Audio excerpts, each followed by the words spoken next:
ଆଚ୍ଛା ପିଲାମାନେ, ଆଜି ଆମେ କରିବା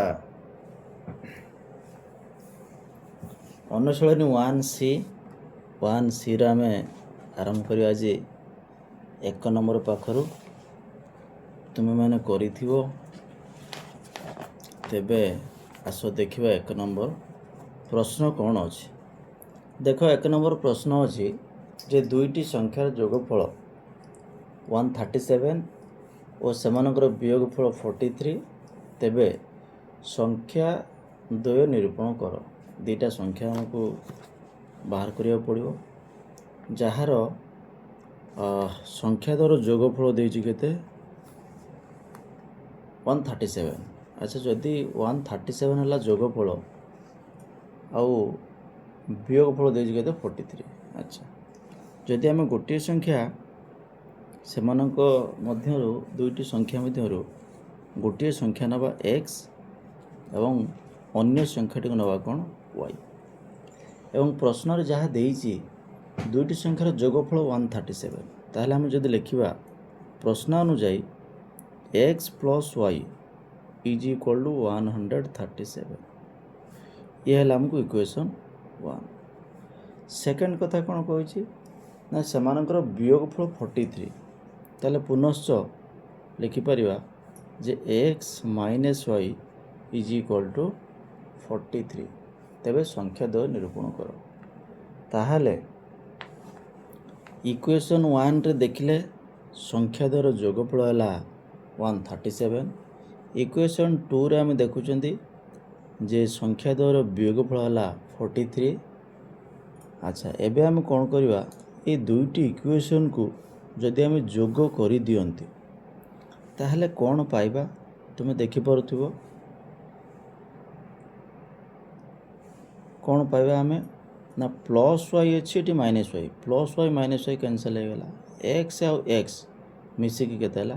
2x ଇଜ୍ ଇକ୍ୱାଲ୍, ଏପଟେ ଦେଖିବା 7 3 10ରୁ 0 ନେଲା 1, 3 1 4, 4 8, 1କୁ 1 ଏବଂ 2xର ମୂଲ୍ୟ ଯେତେବେଳେ ହେଲା କେତେ? 180। This implies x is equal କେତେ ହେଇଯିବ? 180 ଡିଭାଇଡେଡ଼୍ ବାଇ 2 କେତେ ହେଲା ଆମକୁ? 90। 2 9 8 2 0 0। ତାହେଲେ ଆମେ ଦେଖିଲେ ଯେଉଁ ଦୁଇଟି ସଂଖ୍ୟା ଆମେ x ଏବଂ y ନେଇଥିଲେ ସେଥିମଧ୍ୟରୁ ଗୋଟିଏ ସଂଖ୍ୟା ଆମେ ପାଇଲେ, ସେ ସଂଖ୍ୟାଟି ହେଉଛି କେତେ? 90। ଦିସ୍ ଇମ୍ପ୍ଲାଇଜ୍ ଲେଖିପାରିବା ଆମେ x ଇଜ୍ ଇକ୍ୱାଲ୍ ଟୁ 90, ଅର୍ଥାତ୍ ଗୋଟିଏ ସଂଖ୍ୟା 90 ପାଇଲେ ଅନ୍ୟ ସଂଖ୍ୟାଟି ବାହାର କରିବା। ଅନ୍ୟ ସଂଖ୍ୟାଟି କେମିତି ପାଇବା? ନା ପ୍ରଥମ ଇକ୍ୱେସନ୍ରେ ଆମେ xର ମୂଲ୍ୟ ପ୍ରୟୋଗ କରିବା।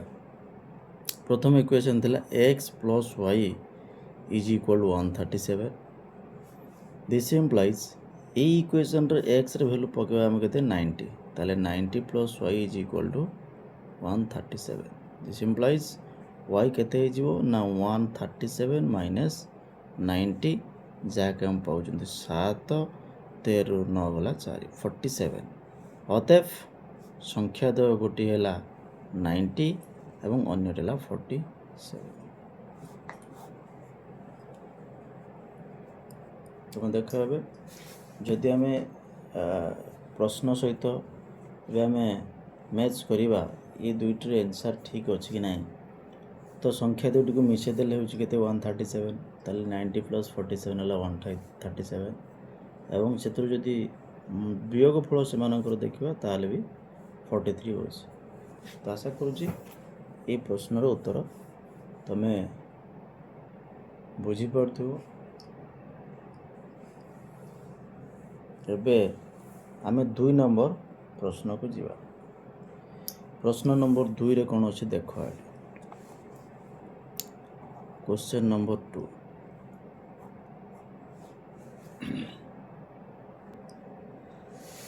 अच्छा, क्वेश्चन नंबर 2 रे देखा देछि जे समबाहु त्रिभुजर बाहु त्रयर दैर्घ्य गोटे देछि x प्लस 4, आ गोटे देछि 4x माइनस y एवं आ गोटे देछि y प्लस 2 हेले बाहुर दैर्घ्य स्थिर कर। ताहले आम तीनटा जेहेतु समबाहु त्रिभुज देछि तेणु गोटे बाहुर दैर्घ्य जहाँ सब बाहुर दैर्घ्य ता। अच्छा, अब देख समाधान केमती करवा।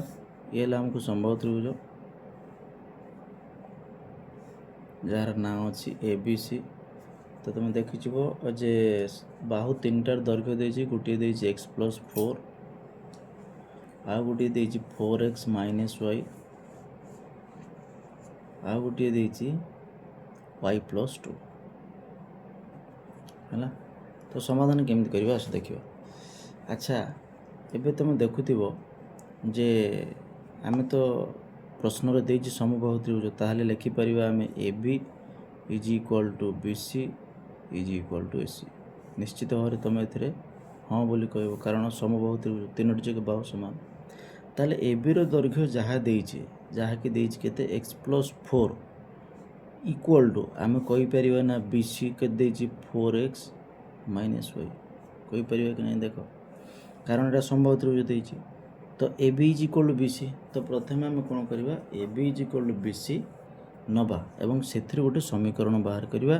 समीकरण टी कौन हम देख ये देख x प्लस अच्छी ए x को राइट साइड को नहीं जावा जहाँकि के 4x minus x plus right side minus y अच्छी ये प्लस 4 को भी सेपट को नहीं जावा कौन हो minus 4 is equal to left side रहीगला कौन 0। तेबे आमको इक्वेशन टी केते हबो ना 4x रू x गला 3x माइनस वाई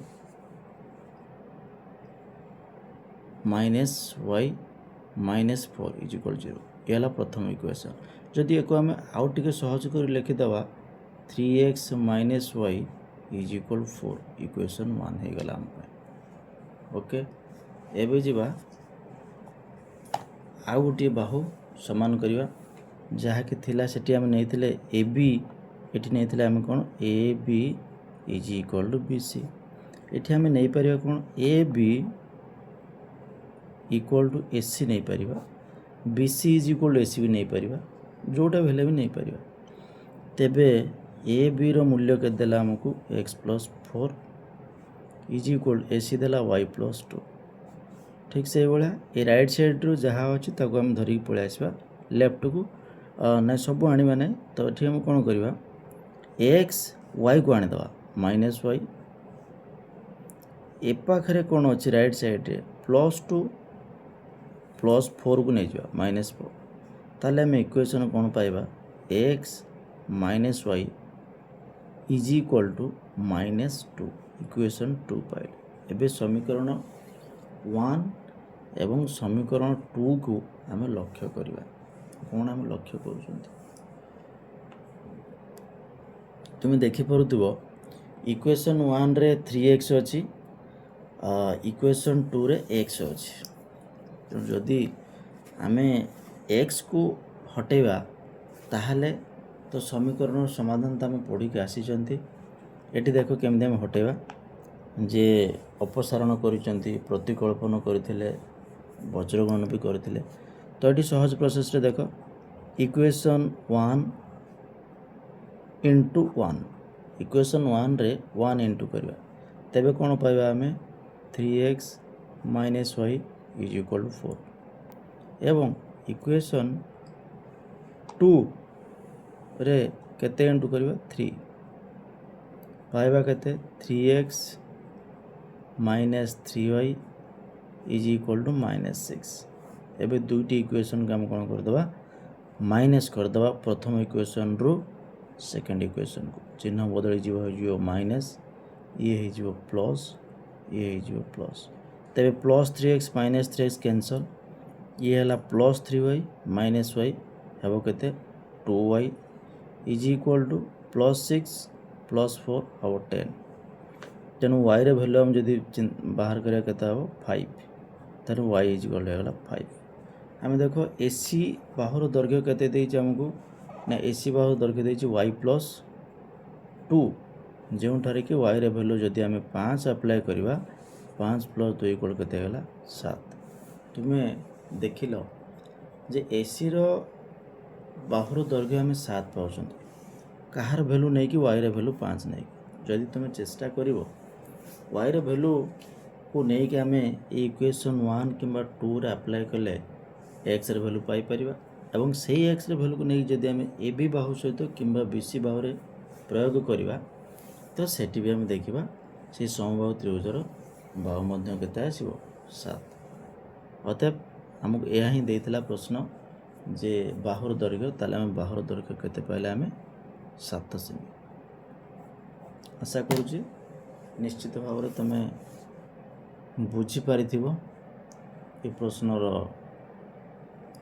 उत्तर। परवर्ती पर्यायर परवर्ती वीडियो रे आमे आउ किछि नुआ प्रश्न 3 नंबर प्रश्न पाखरु करिबा। धन्यवाद।